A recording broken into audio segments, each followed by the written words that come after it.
الحمدللہ رب العالمین والصلاة والسلام علی سید الانبیاء والمرسلین اما بعد فاعوذ باللہ من الشیطان الرجیم بسم اللہ الرحمن الرحیم سبحان اللہ و بحمدہ سبحان اللہ العظیم۔ آج کا ہمارا درس رسالہ قشیریہ سے اللہ عز و جل اپنی بارگاہ اقدس میں قبول منظور فرمائے، اپنی قرب محبت اور لقاء نصیب فرمائے۔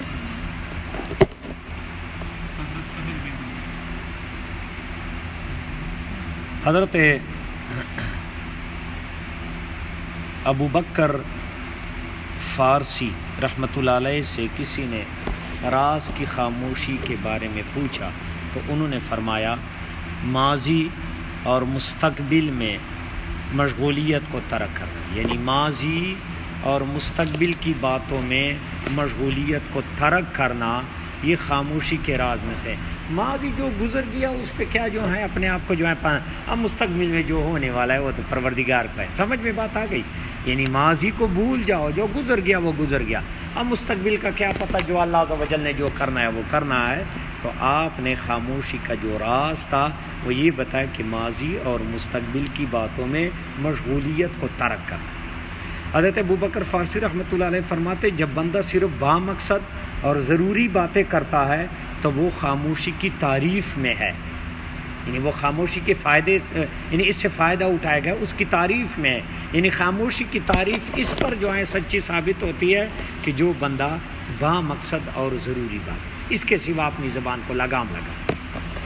حضرت معاذ بن جبل رضی اللہ عنہ سے روایت ہے، فرماتے ہیں لوگوں سے کلام کم کرو اور اللہ عز و جل سے کلام زیادہ کرو، شاید تمہارا دل اللہ کو دیکھ لے۔ یہ بات ہی بڑی بات کی کہ لوگوں سے کلام کم کرو اور اللہ سے کلام زیادہ۔ اللہ سے کلام اس کی تلاوت کرو، اس کی نماز ادا کرو۔ نماز مومن کی معراج ہے، اور بزرگان دین فرماتے ہیں کہ جو بندہ چاہے کہ میں اللہ تعالیٰ سے ہم کلام ہوں یا چاہے کہ پروردگار مجھ سے کلام کرے، دو باتیں۔ اگر چاہتا ہے کہ میں اپنے رب سے کلام کروں، اپنے رب سے کلام کروں، تو وہ نماز پہ کھڑا ہو کہ نماز مومن کی معراج ہے، الصلاۃ معراج المومن، اور معراج میں رسول اللہ صلی اللہ علیہ وسلم نے اللہ تعالیٰ سے باتیں کی ہیں۔ تو نماز میں بندہ ڈائریکٹ باتیں کو سبحانک اللہم و بحمدک و تبارک اسمک، یہ ڈائریکٹ اللہ تعالیٰ سے ہم کلامی ہے۔ اور اگر بندہ چاہے کہ اللہ تعالیٰ مجھ سے ہم کلام ہو تو قرآن مجید کی تلاوت کرے، کہ قرآن مجید کا موضوع انسان ہے اور ڈائریکٹ اللہ عز و جل انسان سے مخاطب ہے۔ اور میں پہلے بھی بتا چکا ہوں کہ تلاوت اس انداز میں ہو کہ اللہ عز و جل مجھے کہہ رہا ہے، مجھے کہہ رہا ہے۔ تلاوت کرنا ہے کہ ترجمے کے ساتھ پڑھو اور اس کے ایک ایک لفظ پہ ایک ایک آیت پہ غور کرو، آپ کو واضح ہو جائے گا کہ اللہ تعالیٰ مجھے کہہ رہا ہے، مجھے کہہ رہا ہے۔ یا ایھا الذین آمنوا اطیعوا اللہ واطیعوا الرسول۔ آپ اس طرح جو ہے آیتوں پہ تو غور کرو۔ اللہ تعالیٰ یعنی ایک جیسے محبوب کی طرف سے خط آیا ہے اور اس خط کو آپ پڑھ رہے ہیں تو یوں ہے کہ وہ بندہ آپ سے ہم کلام ہے، آپ کو کچھ کہہ رہا ہے۔ تو رسول اللہ صلی اللہ علیہ وسلم کی وساطت سے یہ قرآن مجید ہمیں ملا، اللہ تعالیٰ ہم سے مخاطب ہے، ہمیں کہہ رہا ہے کہ اے بندی اس طرح کر لے، اس طرح کر لے، میں تمہارا رب ہوں، میری اطاعت کرے۔ تو فرمایا کہ لوگوں سے کلام کم کرے، اللہ تعالیٰ سے کلام زیادہ کرو، شاید تمہارا دل اللہ کو دیکھ لے۔ اب آنکھ تو لا تدرک الابصار وہو یدرک الابصار وہو اللطیف الخبیر، وہ تو نہیں دیکھ سکتی، تو اس لیے فرمایا شاید تمہارا دل اللہ کو دیکھ لے، یعنی وہ دل کے اس میں تجلیات انوارات کا نزول ہو اور اسی کی برکت سے تجھے اللہ عز و جل کا قرب نصیب ہو جائے۔ حضرت ذنون مصری رحمۃ اللہ علیہ سے پوچھا گیا 244 حضرت ذنون مصری رحمۃ اللہ علیہ سے پوچھا گیا کہ اپنے نفس کی سب سے زیادہ حفاظت کرنے والا کون ہے؟ انہوں نے فرمایا جو اپنی زبان پر زیادہ قابو رکھتا ہے، جو زبان پہ قابو رکھتا ہے تو وہ اپنے نفس کی زیادہ سب سے زیادہ حفاظت کرنے والا ہے۔ جو ایک زبان پہ قابو نہیں کر وہ نفس پہ کیسے جائے قابو کرنے؟ زبان پہ جو ہے اس کو لگام لگا دے، پورے اندام آپ کی جو ہے قابو میں آ جائے۔ حضرت عبداللہ بن مسعود رضی اللہ تعالیٰ عنہ فرماتے زبان سے بڑھ کر کوئی چیز زیادہ دیر تک قید میں رکھنے کی مستحق نہیں ہے۔ دیکھیں ہر عضو جو ہیں یہ باہر ہے، آنکھیں باہر ہیں، کان باہر ہیں، ہاتھ باہر ہیں، ناک باہر ہے، اور زبان 2 پاٹھک اور 32 پارے داروں کے اندر ہے، اور پھر بھی ان کی شر سے بندہ محفوظ نہیں ہے۔ اگر یہ زبان باہر ہوتی تو پھر کیا کرتے ہیں؟ اللہ عز و جل نے اندر پیدا کیا ہے، 32 دانت ہیں اوپر، اور اس کے اوپر 2 پاٹک بند ہے، پھر بھی اس کی شرارتوں سے بندہ محفوظ نہیں۔ اگر یہ باہر ہوتا تو پھر جو ہے کس نے لگانا تھا؟ تو اس لیے زبان سے بڑھ کر کوئی چیز زیادہ دیر تک قید میں رکھنے، کہتے ہیں تم روزے بھی رکھتے ہو، سارا کچھ کرتے ہو، یہ بالکل آسان ہے۔ زبان کو روزہ لگا دو، زبان پہ جو ہے قابو پالو، بس آپ نے ہر چیز پہ جائیں۔ جب آپ کی زبان آپ کے قابو میں نہیں ہے، کبھی بھی تو نجات نہیں پا سکتا۔ حضرت علی بن بکار رحمۃ اللہ تعالیٰ علیہ فرماتے ہیں اللہ عز و جل نے ہر چیز کے 2 دروازے بنائے ہیں، اور زبان کے 4 دروازے بنائے ہیں۔ 2 ہونٹ اس کے 2 چوکٹ ہیں، اور دانت بھی 2 چوکٹ ہیں، یعنی زبان پر قابو پانا مشکل کام ہے۔ سمجھ آ گئی؟ کہ کتنے جو ہیں دانت اور جو ہیں ہونٹ کیا اندر ہی ہیں، جو ہے پھر بھی جو ہے بندہ جب اس پہ قابو پا لے تو کامیاب ہو گیا۔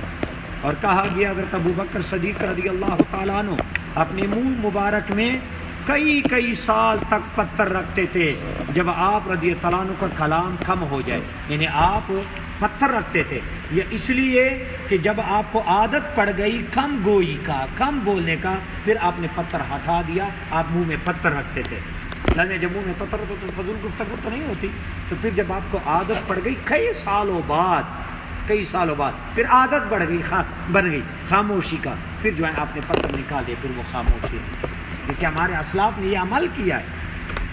اور کہا گیا کہ حضرت حمزہ بغدادی رحمۃ اللہ علیہ بہت خوبصورت کلام فرماتے تھے۔ ایک مرتبہ انہیں غیب سے آواز آئی جس میں کہا گیا کہ آپ نے بہت عمدہ کلام کیا ہے، اب خاموش رہنا باقی رہ گیا، بس اچھی طرح خاموش رہیں۔ چنانچہ انہوں نے اس کے بعد مرتے دم تک گفتگو نہیں کی، اور اسی حالت میں تقریباً 1 ہفتہ بعد ان کا انتقال ہو گیا۔ یعنی اب یہ جملہ ہم نے پہلے بھی بولا ہے کہ جب تم جو ہے کلام کرنا، اچھا کلام تمہیں آ جائے تو پھر اپنا خاموشی اختیار کرے، اور جب تمہیں خاموشی پسند ہے تو کلام کرے۔